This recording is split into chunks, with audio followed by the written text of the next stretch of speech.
Today's video is about fighting players who are better than you or more aggressive than you, or just like really good at the game, understand how the game works, and all that kind of stuff.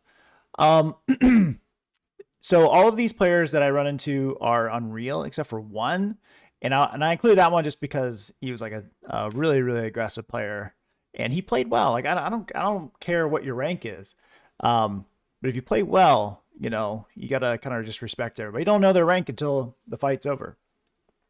Now, this first encounter that we're going to go over, this is a player who I have known for a while. He has multiple accounts banned, so he'll hit his shots.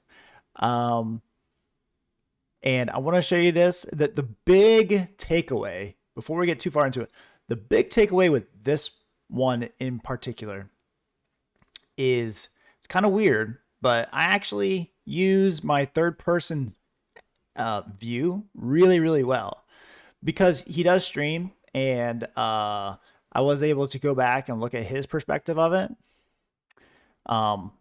He just never really had much of a shot on me. And that's going to go into like one of my big things, which is playing risk averse. So playing in a manner of which you're not necessarily all in of like somebody's got to die at the, I'm not real big on jumping on people until I have a clear advantage. So I play risk averse, but I'm still aggressive.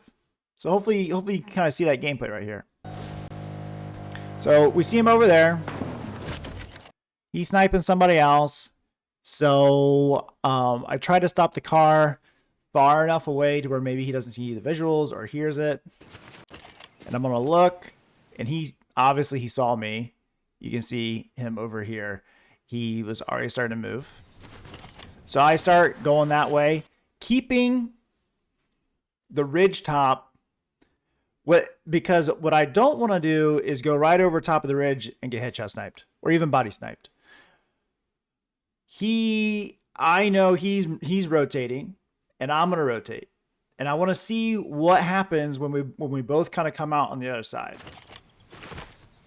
So we're moving. I hear his grapple. There's no visual sound effects for grapple. I hear him grapple. So I know he's over here somewhere now. And I don't like the angle that I'm getting now. I see the visual steps. So somewhere in here, I just don't like the angle a whole lot. So I'm just going to back out. That right there, as crazy as it seemed, that right there was his best opportunity to kill me in the whole encounter. Me shock waving and him trying to take a snipe shot at me. Best shot to kill me. He missed. I'm going to get a hit on him. So I feel just on how he rotated over and how I was rotating over, how that interaction kind of happened. I feel like this is a player who knows what they're doing. Okay. Still doesn't necessarily change my decision making here. As soon as I got that hit for 121, I'm going to push in. Okay. I have the advantage. I'm going to push in. So I push over. He grapples back. He grappled a little bit farther beyond that rock than probably what he wanted to. He probably wanted to play the rock. Okay. And I'm going to overshock him. He's going to go back. I think the bush kind of hides me a little bit here. But as soon as I take that snipe shot, I mean, I saw him pulling his sniper out. Okay. I don't want to get headshot sniped. I don't want to lose the encounter. Allow him to get back on an even pace with me as far as the health goes. And he has a medallion going. So I'm going to instantly try and get to this rock. Okay. Now I will say, if I had hit that sniper shot, I would have been all over it.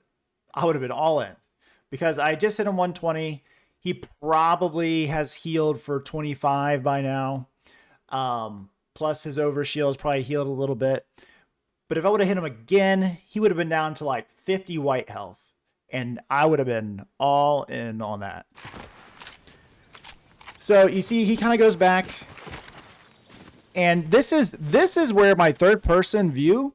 So I don't know if you saw that. In real time, I did not see him there.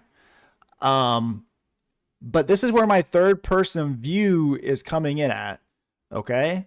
And I watching it from his perspective, he sees me for only a glimpse when I'm looking over this hill. You can see, I see him here. And I think he sees me maybe right here or maybe in the next couple steps, but then I kind of fade back. Okay. He's going to snipe. Yeah. And I just heard, now I was going to jump. I don't know if this is necessarily like the best play. I was going to jump on him. Okay.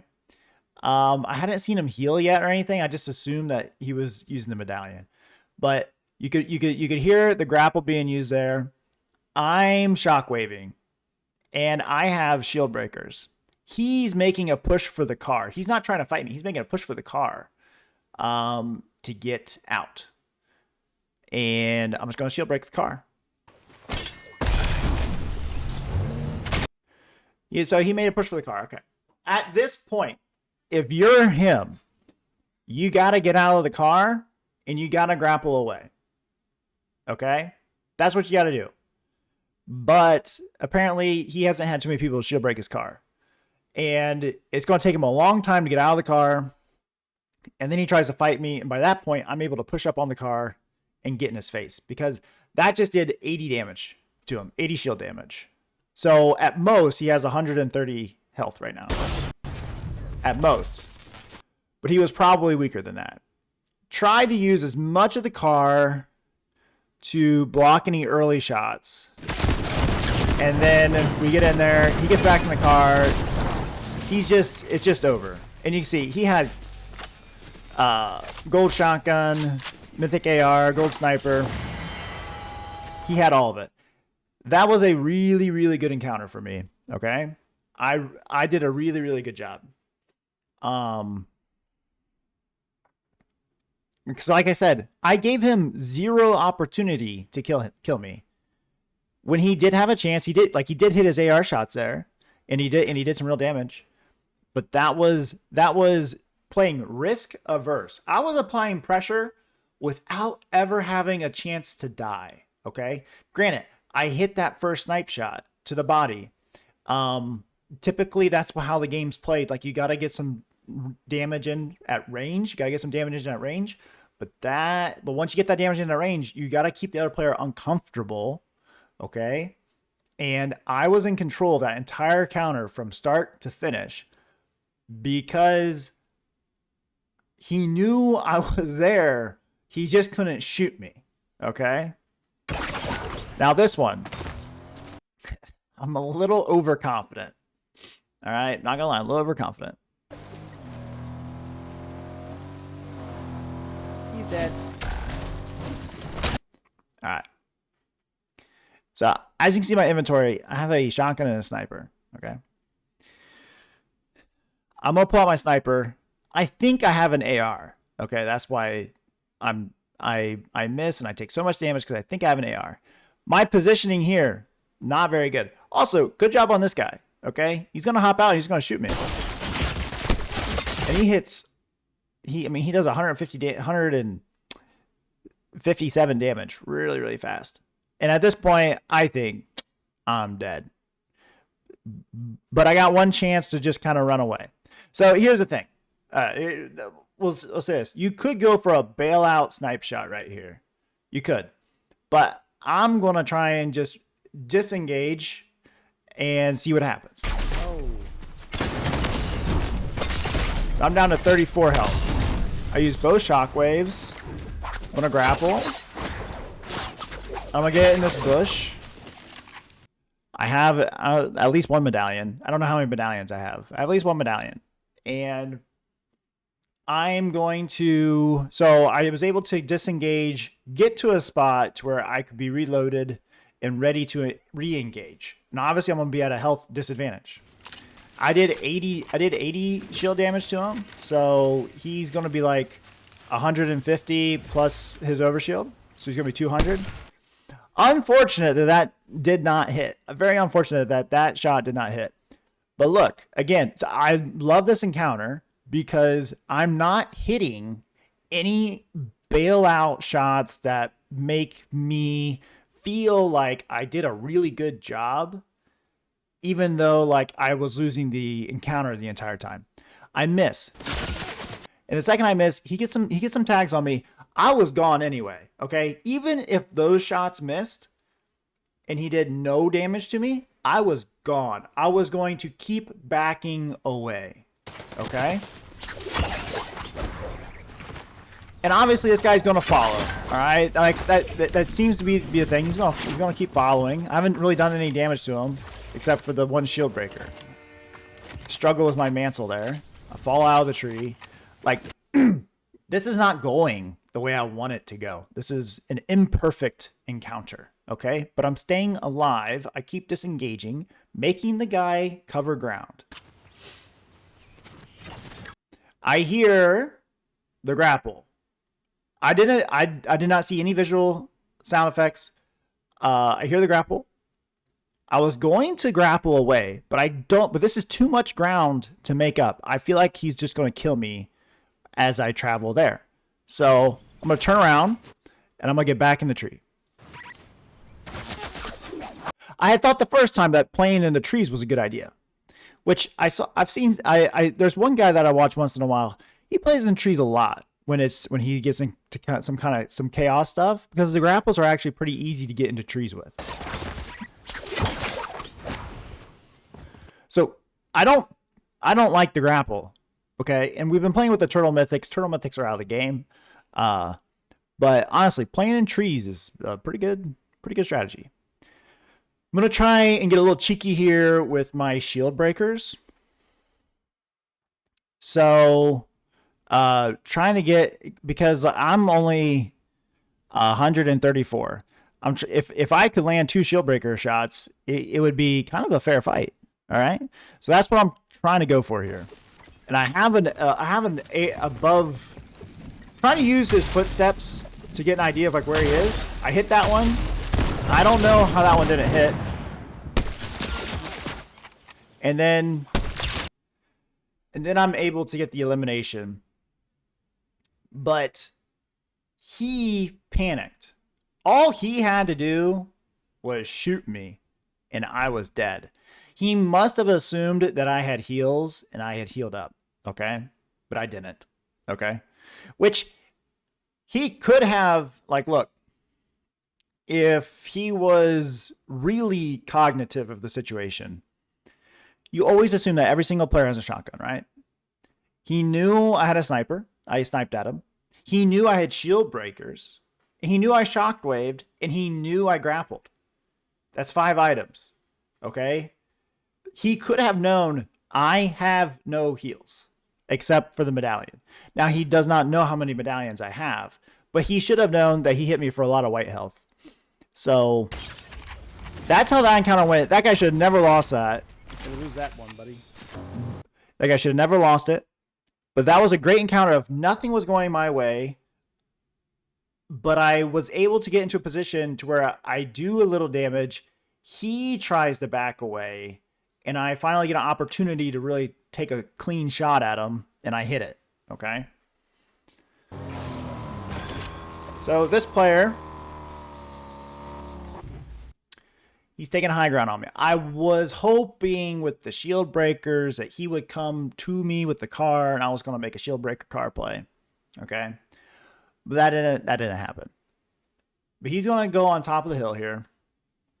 And he's going to have height on me. He is hard scoped in. I'm behind my car. He does not know that I have a sniper yet, because I have not shown my hand. I know he has a sniper.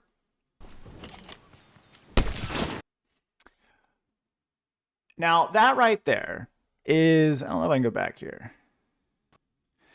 Very, very fast, right? I have my reticle kind of where I already want to ADS in on. I'm peeking. I mean, I'm sure people do this a lot faster than me, but like this is fast enough to get the job done on a snipe shot. 116. Now, I want to say, if this wasn't a sniper season, okay? if this was just AR fighting, like it was back in Chapter 4 or OG Fortnite, I feel like once you get over 100 shield damage, depending on the heals in the game, okay, depending on the heals in the game, that to me is like, it's time to push. We're full sending, because 100 shield is kind of hard to overcome unless you have really fast heals. And I got shockwaves. I'm in there. And that was just a shotgun fight. I had the auto, he had a pump, you know. Now I do want to point out something here. On this shockwave, I knew I had zero chance of ever mantling that, okay? You can mantle the corner of a bunker. You could also go in the door. But my assumption is that he was wanting to play on the top of the bunker. That was going to be my assumption. Like, he was going to sit here and see me and try to watch me push, maybe try to get another snipe shot on me. So I'm cutting his angle for that by hitting a corner here. Obviously, I didn't know exactly what was going to happen before I shockwave, but as soon as he throws the bunker, I'm angling towards that back right corner. He happened to be right there, but I thought he would be like right here. And then maybe I could take a right hand peek here, fight it like that. But I basically just have him on the run the whole time. And that's just getting a little bit of damage at range and making a hard push. And that push, oh look, there's a player there. And that push, it was, you got to understand a little. It was, if he was farther than a shockwave away, I would have drove the car up, okay? But he was in like a single shockwave, so I just used a shockwave to get there in literally a second and a half. So that's how you do that. See what the next one is. Oh, and I wanted to mention, he had a grapple, okay? He probably heard my shockwave go off. If I was him, I would have grappled. You could still throw the bunker, use it as like a decoy, and use it as also just a barrier. Throw the bunker, and then grapple down to that house, get down to that pad, and extend the fight, okay? Survival is about extending the fight, like I did on the prior player who was chasing me pretty hard. It's about extending the fight and hoping that you can create an opportunity that you can take advantage of.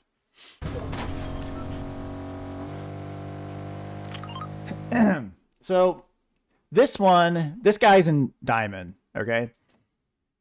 But this is Jarvie. I have no idea who Jarvie is, okay? But I got a message from one of my subs. This is Jarvie. He has a big following on YouTube. And he's on Real and Builds. And he's on Real and Zero Build. He was doing a Zero Build speedrun, okay? And he obviously just killed a player up here. There was footsteps. So I'm driving up here expecting that there's going to be a player. I'm not seeing anything. I see a couple cars, see a bunch of loot on the ground, still ammo on the ground. And I'm going to stop my car because I'm a shield breaker player, and I know I don't want to drive my car right up next to everything, because if he has a shield breaker, EMP, that's an easy elimination for him. You're going to see him right there, okay? So, sorry for anybody who doesn't like my graphics, but that is one of the reasons why I run performance mode. And also, this is something that I see a lot of people who don't play Zero Builds a bunch. Like, this guy's really big into builds. He doesn't play Zero Build a bunch. When you peek a bush, you gotta stay inside the bush. And this is another one where I gotta see his perspective, okay? And I know my third person angle here, like, look, I'm looking at the tire. My eyes are up here, well, actually my eyes are down here, but But this, he could not see me here. The only chance this guy ever had to shoot at me was when I jump up and throw my shield breaker into the bush. That was his only chance, and he had an AR. Right there. He saw me right there. Now, I threw a bunker thinking this guy might stay in the bush, okay? Or he might try and shoot me if I try to run up. But he goes ahead and he hops right in the car. Which, I hate to tell people, you know, if somebody shield breaks you... Now, granted, he didn't have any movement. All right, I'm going to give him a break. He didn't have any movement. But if somebody shield breaks you, you can't hop in a car. All right?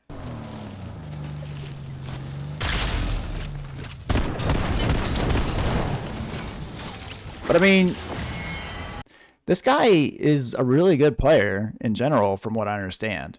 And that, using the shield breakers, the EMPs, just made that encounter incredibly easy.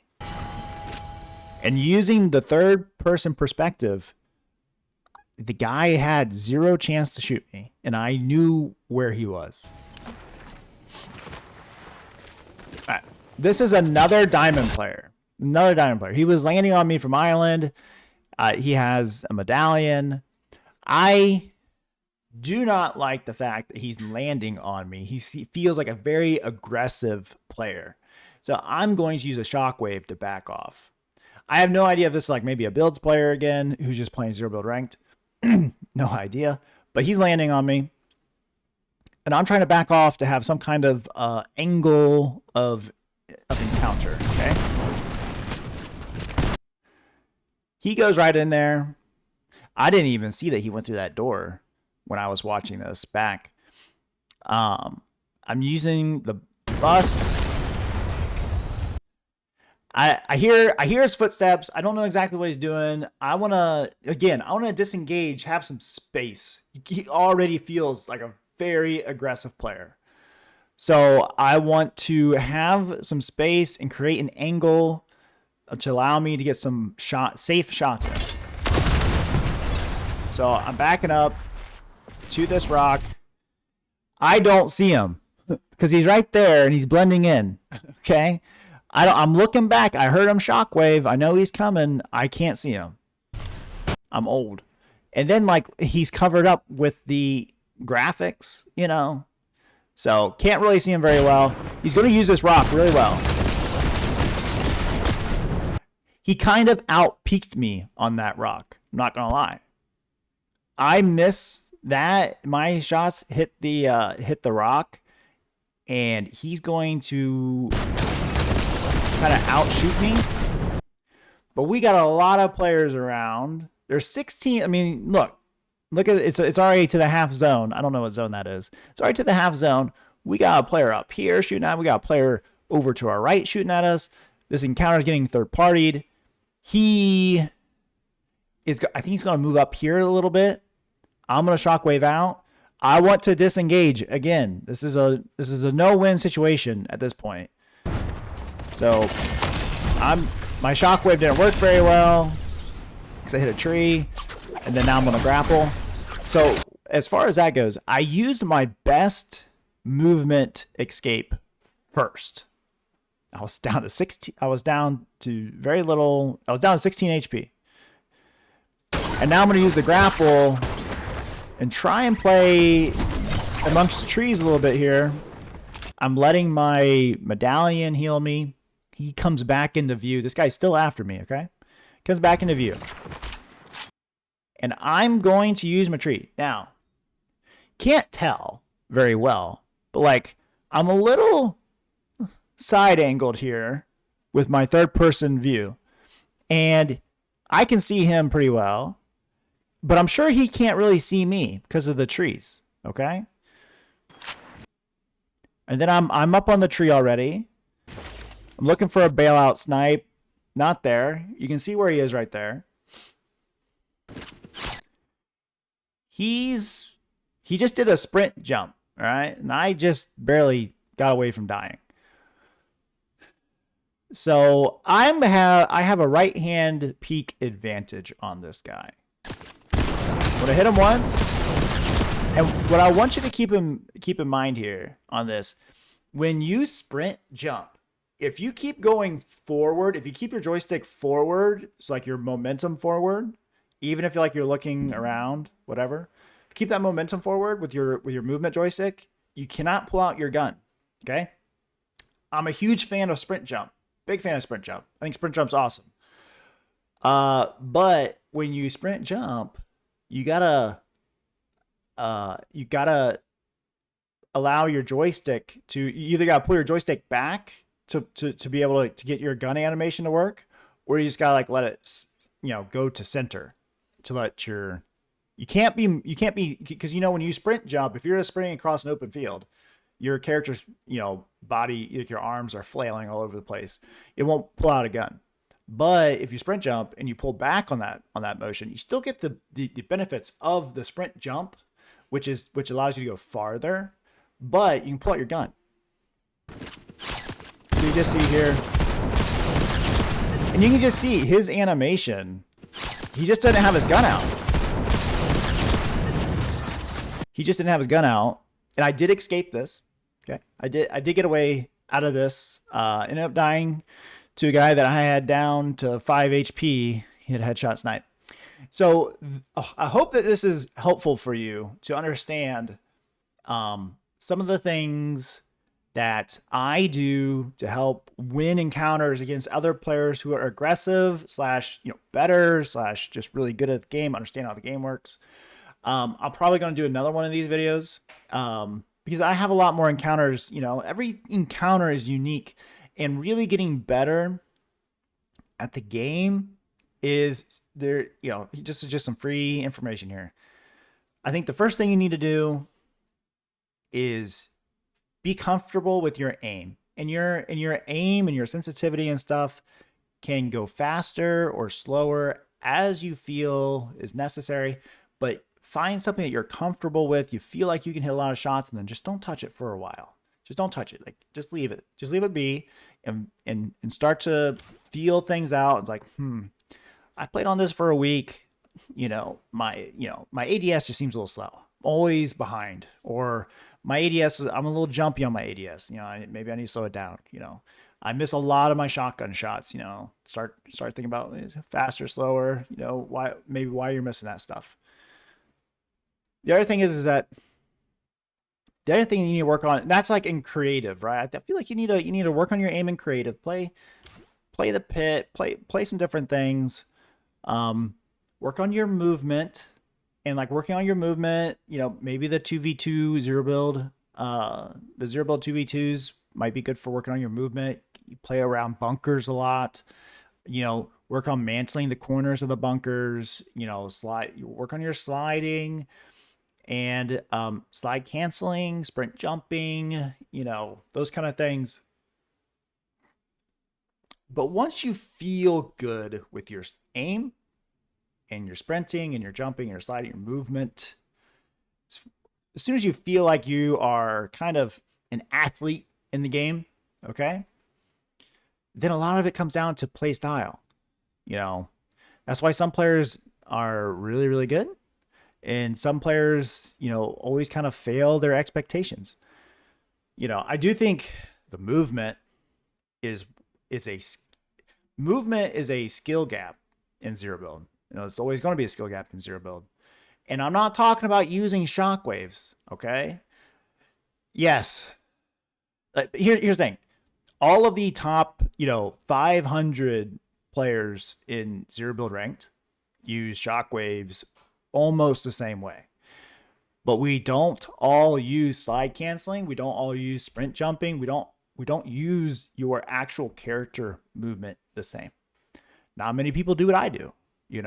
So there's gonna be some differences there, and it's play style is huge. I play risk averse. I think risk averse is the best. I played with one guy who's just crazy aggressive. Okay, played with one guy who was crazy aggressive. And if you play crazy aggressive, you just have to have top tier aim. And I'm just going to assume that we are not top tier aimers. I don't even feel like I'm top tier. I feel like my aim lets me down at times, just because I don't know, I hit for 30, with the shot with, gold shotgun sometimes, right?